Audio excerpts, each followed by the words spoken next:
성경 고린도전서 3장 같이 보시겠습니다.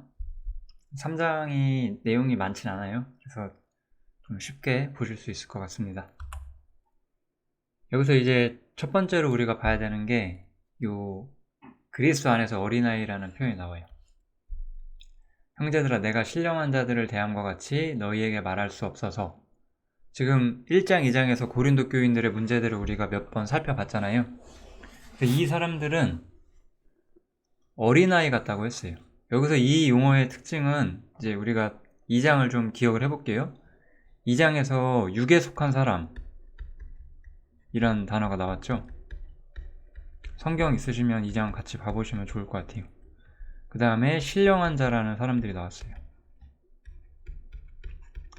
여기 이제 세 번째 부류의 사람이 나오는 거예요. 이 어린아이. 여기 보면 육신에 속한 자라고도 하죠. 그래서 장성치 못한 이 육신에 속한 자라는 사람이 나와요. 근데 이 육신에 속한 자라는 거는 이 사람들이 구원받은 뭐 시기가 짧거나 성장할 시간이 없어서 성장하지 못한 그런 거랑은 조금 달라요.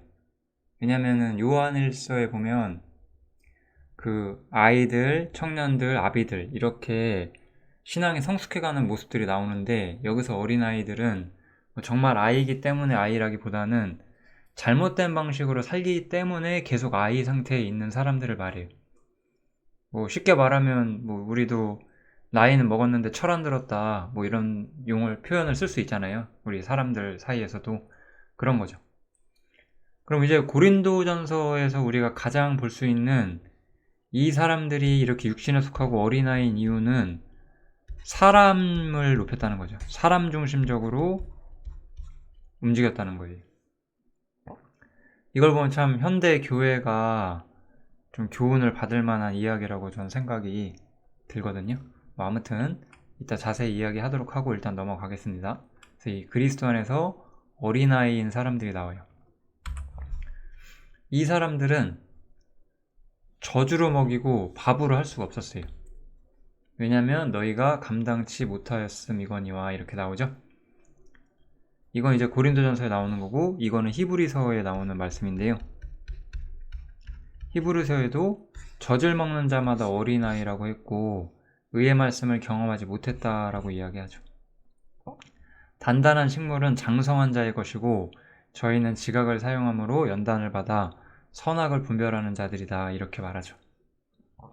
이들은 단단한 식물을 먹을 수 있을 만큼, 여기서 이것은 전부 말씀이 가지는 교훈을 말해요.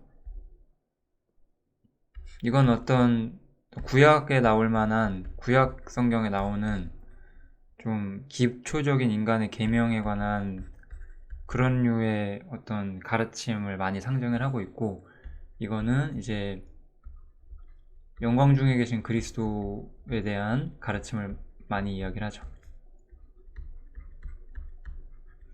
그러니까 이 사람들은 이것을 볼 수 있는 시야가 없었다는 거예요. 이들은 인간적인 생각에 빠져 있었고, 그래서 이렇게 그 바울 사도가 전하고자 하는 이 더 높은 계시를 들을 수 있는 귀가 없었다, 바울 사도는 이렇게 이들을 책망하고 있죠. 예. 아까 제가 이들이 사람을 따랐다 그 이야기를 했었죠. 여기 다시 한번 나와요. 너희가 아직도 육신에 속한 자로다. 다시 한번 육신에 속한 자라는 용어가 나오고, 이들 사이에는 시기와 분쟁이 있었어요. 그럼 시기와 분쟁이 왜 있냐? 사람을 따라 행하기 때문이다 라고 나오는 거죠. 이것의 원인은 무엇이다? 사람을 쫓는다는 거죠. 그래서 이들은 나는 바울에 속했다, 혹은 나는 아볼로에 속했다 하면서 어떤 파벌을 만들고, 이 항상 이제 분파를 형성하는 거죠. 참 현대 교회를 보면은 이 문제가 얼마나 커다랗게 있었는지 우리가 좀 알 수 있겠죠.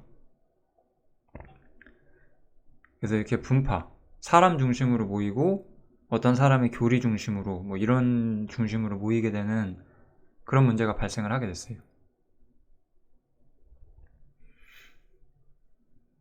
이렇게 말하는 것은 너희가 사람을 따라 행하는 것이다 라고 말을 해주는 거죠. 이 사람을 따른다는 것이 어떤 것이냐를 우리가 생각을 좀 많이 해봐야 돼요. 오직 복음만을 쫓는 게 아니라 어떤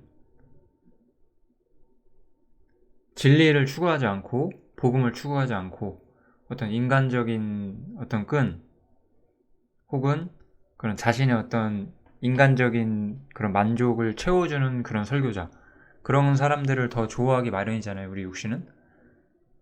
그렇기 때문에 이 사람들은 육신에 속한 자가 된 거죠. 이 고린도 교인들은 자신들이 굉장히 사실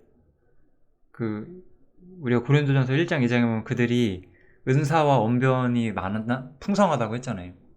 이 사람들은 은사도 풍성하고 언변도 풍성했기 때문에 지식도 많았고, 그래서 자신들이 꽤나 훌륭하고 성장한 그리스도인으로 착각하고 있었을 수도 있어요.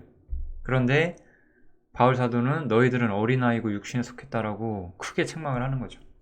왜냐하면 이들의 신앙에는 하나님을 향한 그런 어떤 순수한 시야가 부족했고, 인간적인 관점과 인간적인 생각, 그리고 거기서부터 오는 사람을 따르는 종교 시스템, 이런 것들을 가지고 있었기 때문에 이들은 육신에 속한 자라고 책망을 받는 거예요. 이거에 대해서는 참 우리가 할 얘기가 많지만 그냥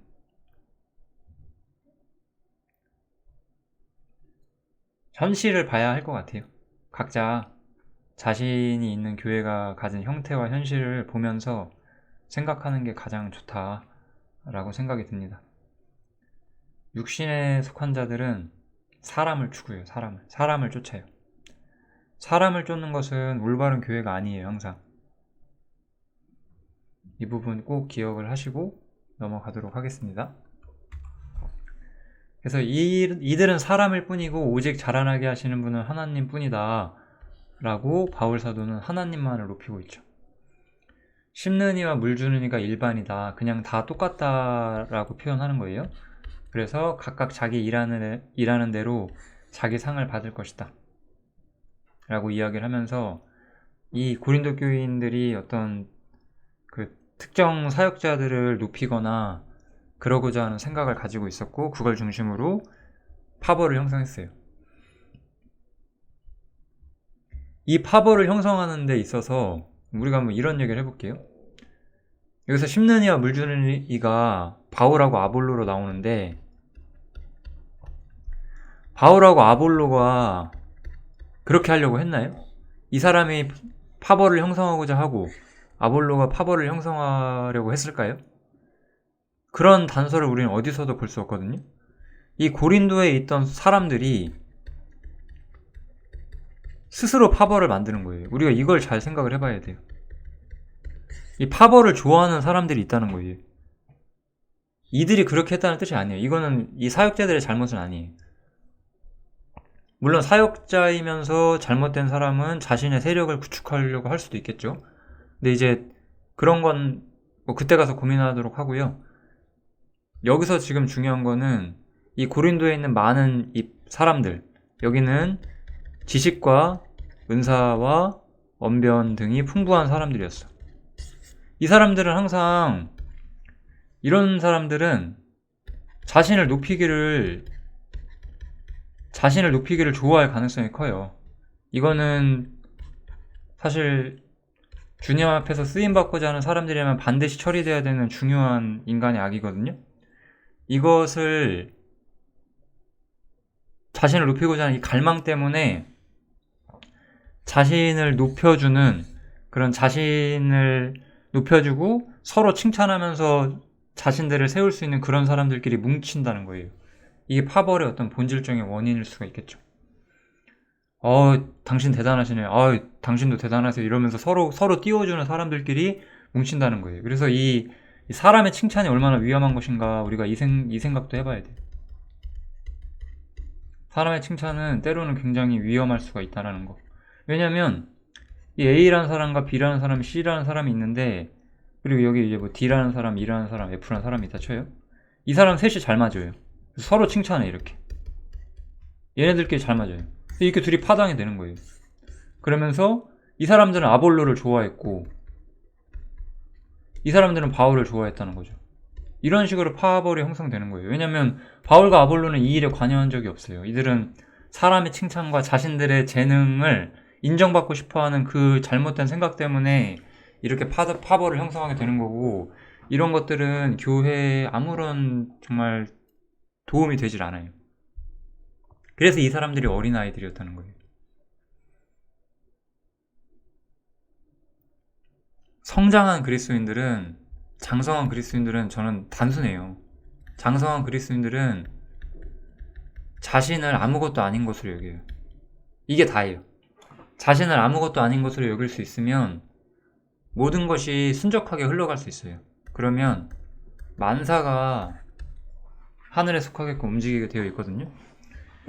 자신을 아무것도 아닌 것으로 여기지 않으면, 자신을 아무것도 아닌 것으로 여기지 않으면 어떤 일이 발생하게 되냐, 자신을 높이게 되면 무슨 일이 발생하게 되냐, 고집과 어떤 칭찬과 대우, 이런 것들을 반드시 원하게 돼 있어요. 자기 의라는 게 들어오게 되죠.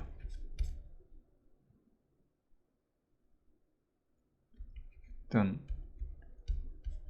자기 뜻대로 행하려고 하죠.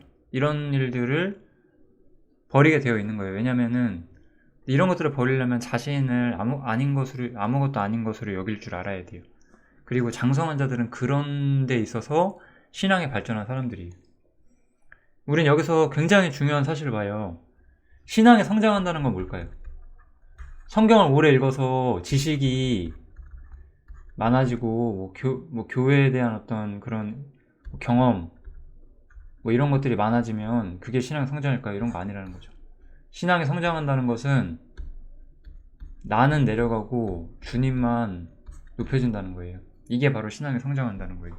이런 일이 있었다면 고린도인과 같은 일들은 없기 마련이죠. 이거 잘 기억합시다. 잠깐 좀 주제를 돌려서 교회에 대한 이야기를 미리 조금 말씀드리고 갈게요. 이 뒷부분에 이제 좀 다른 이야기가 나와서, 교회는 성경에서 우리가 항상 여러 관점이 있기 때문에 그 여러 관점들을 각자 따로 봐주셔야 돼요. 헷갈려 하시면 안 되고 섞어서 보시지 마시고 각자 따로따로. 그래서 우리가 지금 이제 이 하나님의 집으로 건축되는 보혈을 볼 거예요. 우린 여기서 교회가 이 땅에 있는 동안에 사람의 책임 아래 놓여 있고, 이 책임 아래 놓여 있기 때문에 실패가 있을 수 있고 그 불완전함이 있을 수 있다는 거, 이런 것들을 우리가 볼 거고, 그러면 교회는 음부의 권세가 이기지 못하는 거 아닌가요? 이렇게 질문하실 수 있잖아요. 근데 이거는 주님께서 친히 세우시는 그런 관점을 이야기하는 거죠. 이거는 어떤 영원에 속한 하나님의 시야를 말하는 거고요. 이건 이 땅에 있는 동안에, 이 역사 동안에, 인류 역사 가운데 교회가 어떤 형태로, 그 외적으로 어떻게 형태가 나타날 것인지, 이런 걸 다루겠다는 거죠. 지금 우린 이제 고린도전서 3장을 보고 있습니다. 그래서 세상에서 외형적으로 나타나는 교회, 책임의 문제가 있는, 사람에게 맡겨졌기 때문에 실패할 수밖에 없고 실패하게 되는 그러한 교회 모습들이 나오고 있어요. 그래서 내가 주신 하나님의 은혜를 따라 내가 지혜로운 가축자와 같이 털을 닦아둠에 다른 이가 그 위에 세우나 그러나 각각 어떻게 그 위에 세우기를 조심할지니라, 이렇게 나오죠. 보면 바울 사도가 털을 닦았다라고 말을 하고 있어요. 바울 사도가 털을 닦았고 이 터 위에 이제 건축이 되는 거죠. 이렇게 이런 식으로 무언가가 세워진다는 거예요.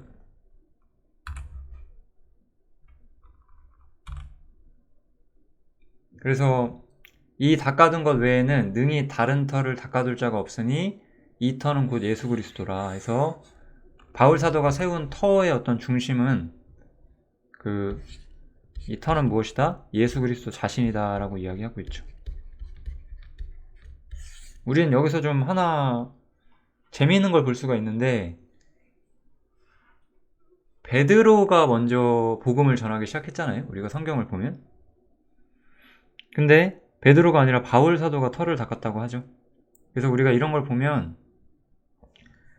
베드로가 부름받은 것과 바울이 부름받은 게 하나님의 목적이 다르다는 걸 좀 볼 수가 있어요. 베드로와 12제자는 이스라엘이 하나님 나라에 들어오는 것을 전했던 사람들이고, 물론 이제 이스라엘이 하나님께 심판을 받게 되면서 그 지상에 대한 하나님의 계획은 바로 이루어지지 않지만요. 그리고 이제 교회라는 것이 본격적으로 등장이 될 때 하나님께서는 바울이라는 또 다른 사역자를 부르셔서 교회에 대한 진리를 펼쳐주시죠. 그래서 이 교회에 대한 진리가 바울에게서 나오면서 바울은 이제 그리스도와 어떤 성도의 연합을 가지고 나오죠. 성도는 주님과 함께 죽었고 주님과 함께 살아난 위치에서 아들이 가진 모든 영광을 함께 누리게 되는 그런 위치에 있을 것, 이런 것들을 전하기 시작을 하는 거예요.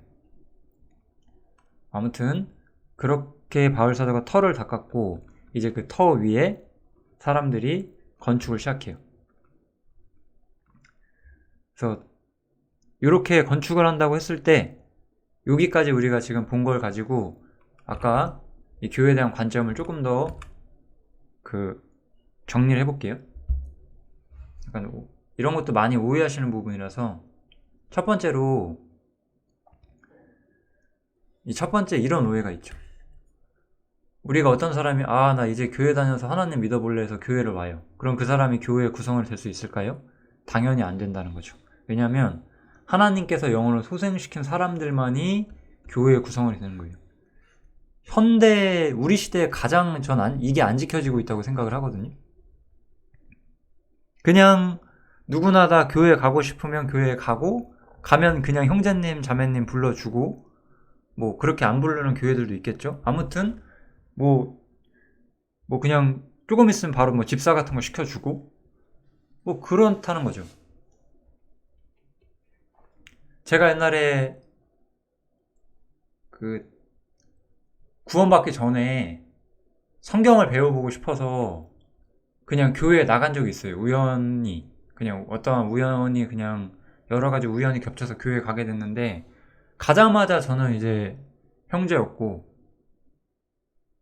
뭐 하나님이 널 축복해 주신다 뭐 이런 얘기하고, 근데 저는 일단 납득이 안 됐어요.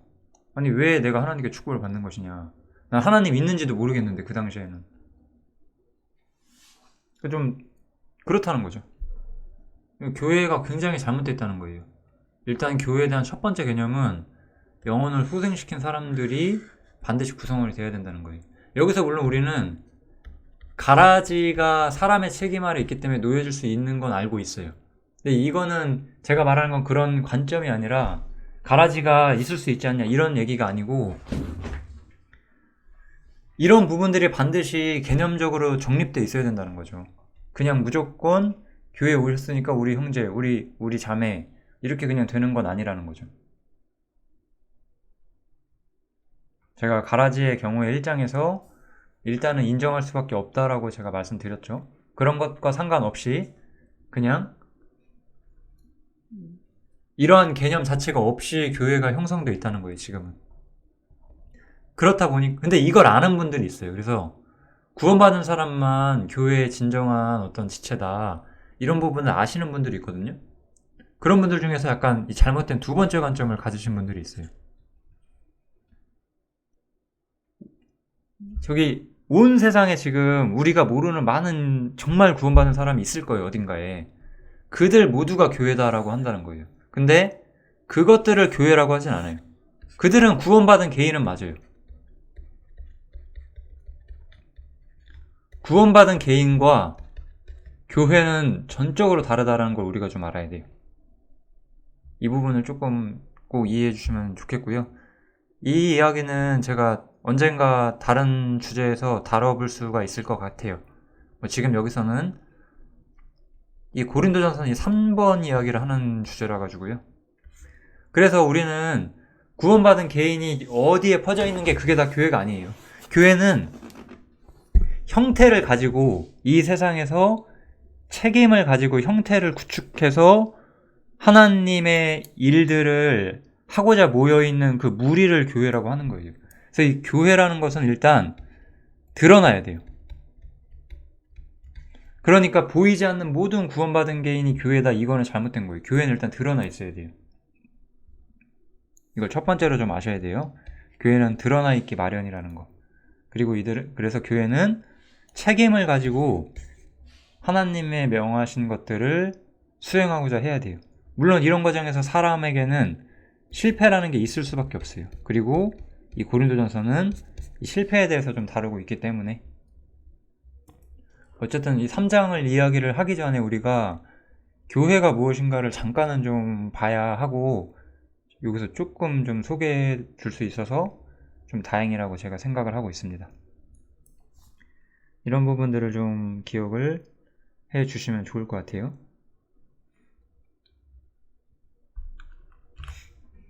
그래서 아까 이 토대는 예수 그리스도였고, 그 위에 이제 어떤 사람은 금과 은과 보석으로 건축을 하고 어떤 사람은 나무풀 집으로 건축을 해요. 그런데 어느 날 이제 공력이 불로 나타나게 되고 사람이 지은 것들을 시험하게 될 것이다 라고 이야기를 하는 거죠. 그래서 일단 여기서 금과 은과 보석으로 지어서 남는 것은 제가 말씀드리지 않을게요. 이건 당연히 어떤 건지 아시겠죠? 여기서 이제 두 번째 케이스로 이 잘못된 건축이라는 주제가 나와요. 이 사람들은 이제 공력이 드러나게 될 때 이 불로서 하나님이 시험하실 때 해를 받는데요. 불타요. 왜냐하면 저는 옛날에 이 말씀을 참 두려워하던 시절이 있었어요. 제가 옛날에 구원받은 초창기에 내가 과연 잘하고 있는 것일까, 항상 이런 거에 대한 그 불안감이 있었거든요. 제가 그때는 이제 교회에 다니고 있었는데 이걸 열심히 했어요. 뭔가 그냥 교회에서 시키는 거 열심히 하고 항상 성경 연구하고 하나님께 쓰임받게 바라면서 열심히 살았거든요. 근데 과연 내가 잘하고 있는 게 맞나, 항상 이런 거에 대한 두려움이 있었어요. 왜냐하면 그 당시에 교회에서 이게 잘 못 사는 사람들 있잖아요. 소위 말하면 교회 잘 안 나오고 뭐 이제 교제 떨어지고 뭐 세상에서 이제 굴르고 있는 사람들, 그런 사람들을 말을 많이 하는데, 여기서 제가 봤을 때 중요한 건 재료예요. 재료. 그때는 이 나무풀집과 같은 사람들, 이 불과 같은 이 불 가운데서 얻는 거를 세상 속에 나간 사람들, 잘 못 산 사람들을 이야기한다고 하거든요. 근데 여기 보시면 잘 보셔야 돼요. 왜냐면 누가 교회를 건축하나요? 누가? 교회 건축자는 어쨌든지 간에 여기 지금 바울이 세운 터 위에 건축을 하잖아요. 이 건축하는 사람들은 전부 사역자예요. 교회에서 아무튼 일을 하고 있는 사람들이라는 거예요. 이게 포인트예요. 이게 저는 이거를 느꼈거든요. 제가 다녔던 교회는 이런 관점에서 가르치지 않았고 참 비피층이 부족했다고 생각해요. 지금도 생각해보면. 근데 아무튼지 간에 여기는 사역자란 말이에요. 그래서 어떤 사역자는 올바른 거, 금과 은과 보석으로 짓고 어떤 사역자는 나무풀집으로 짓기 때문에 탄다는 거예요. 그럼 이 사람들은 잘못 살아서 세상으로 나간 사람들이 아니라 열심히 교회 생활하는데 나무풀집이라는 거예요. 이거 얼마나 비극이에요. 이 말씀을 굉장히 두려워할 줄 알아야 돼요. 우리가 내가 열심히 교회 다녀, 근데 아무것도 남는 게 없을 수 있다는 거예요. 내가 한 거는 정말 하나님의 교회를, 이 하나님의 거룩하신 건축물에 금과 은과 보석이란 재료가 아니었던 거야. 얼마나 이게 무서운 일이에요. 이 사람들은 그래도 구원은 받아요. 근데 불 가운데 얻는 구원을 받는 거죠. 이 사람들은 구원은 맞는 사람들인데 잘못된 건축을 했기 때문에 부끄러운 구원을 얻는다는 거예요. 불에 타는 재료를 이용한 거죠. 전 이 말씀이 되게 분명하다고 생각해요. 나무풀집은 뭘까요? 그러니까 인간적인 거죠. 신령한 진리, 이 하나님의 성경으로부터 나오는 온전한 진리들을 가지고 온전히 세우지 않고, 지금 현재 세상의 교회와 그 설교자들이 가르치는 거 봐보세요. 온갖 인간적인 것들로 완전 다 도배해가지고 가르치잖아요. 사람의 귀를 즐겁게 하기 위해서. 그런 거 다 불탈 거라는 거죠. 그들 중에 정말 구원받은 사람이 있다고 해도 그 사람은 나중에 사역자로서는 아무것도 건지지 못하게 될 거예요. 이런 이야기를 하고 있고요. 그 다음 주제는 첫 번째가 금과 음과 보석이었고 두 번째가 나무풀 집이었고 이제 또 다른 주제가 하나가 나오는데 너희가 하나님의 성전인 것과 하나님의 성령이 너희 안에 거하시는 것을 알지 못하느냐라고 물으면서 누구든지 하나님의 성전을 더럽히면 하나님이 그 사람을 멸하실 것이다 라고 나와요. 어쨌든 이 금은 보석으로 하는 사람들은 온전한 재료를 가지고 하나님의 교회에서 봉사한 사람들이겠죠? 이 나무풀집을 가진 사람들은 잘못된 관점을 가지고 있었지만 어쨌든 구원은 맞았어요. 근데 이제 성전을 더럽히는 존재가 있다고 해요. 성전을 더럽히는 자들.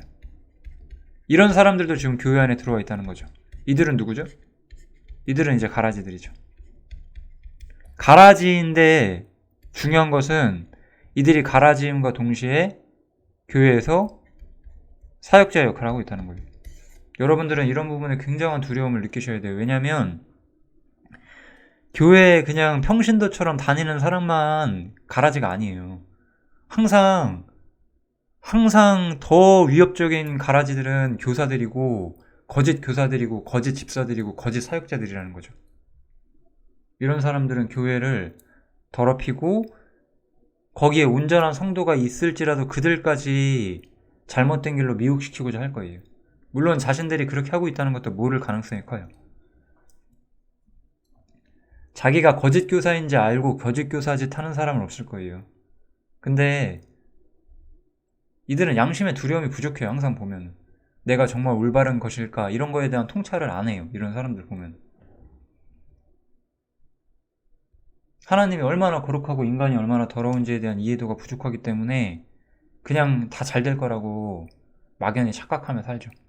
그런데 어쨌든 이런 거짓 교사들이 있다. 이 부분까지 우리가 좀 생각을 하시면 좋겠습니다. 이제 세상지의 좀 무익함이라는 주제가 좀 나오게 되는데요.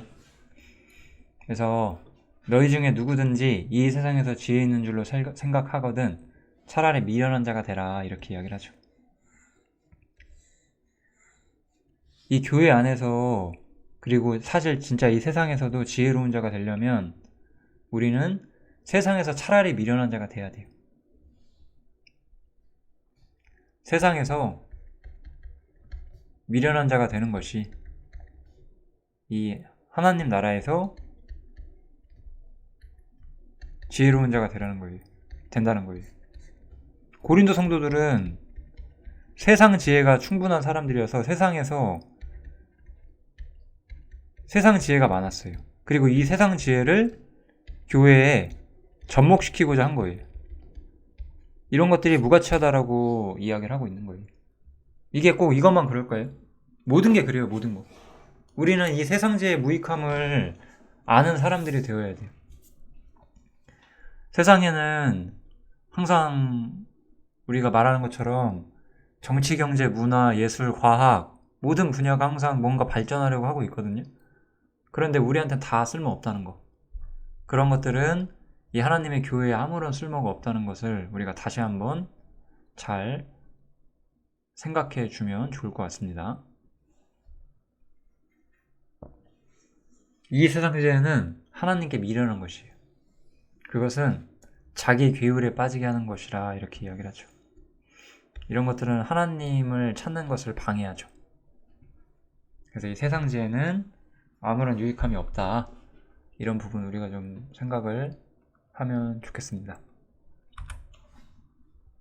이거 그냥 이어서 나오는 말씀들인데 그냥 딱 보니까 좀 결론으로 낼 수 있을 것 같아서 제가 두 가지 정도 이 고린도전서 3장에 나오는 이야기들을 좀 정리를 해보면 주님께서는 지혜 있는 자들의 생각을 헛것으로 하신다는 거예요. 주님께서는 세상 지혜를 쓰지 않으세요. 세상지혜는 무가치했고, 사실 이 세상지혜가 바로 나무풀 지필 가능성이 커요. 저는 이러한 시도들을 많이 봤어요. 어떤 사람이 심리학을 배워서 심리학을 가지고 교회 성도들을 가르치려고 해요. 얼마나 그것이 무가치한 녀석. 감히 인간이 만든 심리학 따위가 성경을 밀어내려고 하냐는 거예요. 온 세상에 있는 모든 지혜를 가지고 부딪혀도 성경 한 장도 찢을 수 없어요. 그 모든 것들이 성경에 찢겨나갈 뿐이에요. 이 세상에 있는 모든 책을 다 합쳐도 성경 한 장 못 찢어요. 그게 맞는 거잖아요. 무릇 사람의 보기엔 바르나 필경은 사망의 길이니라, 이렇게 우리 잠언에서 봤었잖아요. 성경을 찢을 수 있는 건 아무것도 없어요. 성경을 찢고자 하는 사람들은 그들이 성경에 찢기게 돼요. 성경은 그런 책이거든요. 주님께서는 지혜 있는 자들의 생각을 헛것으로 아신다고 분명히 말씀하셨어요.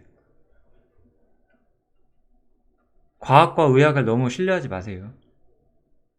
생로병사는 하나님께 속했다라고 성경은 분명히 이야기하거든요.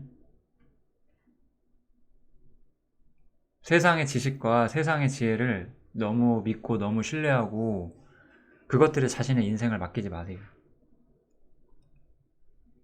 성경이 가르치는 삶의 원칙을 배우세요. 이 세상 풍토를 쫓지 않으셔야 되는 거예요. 얼마나 불완전해요.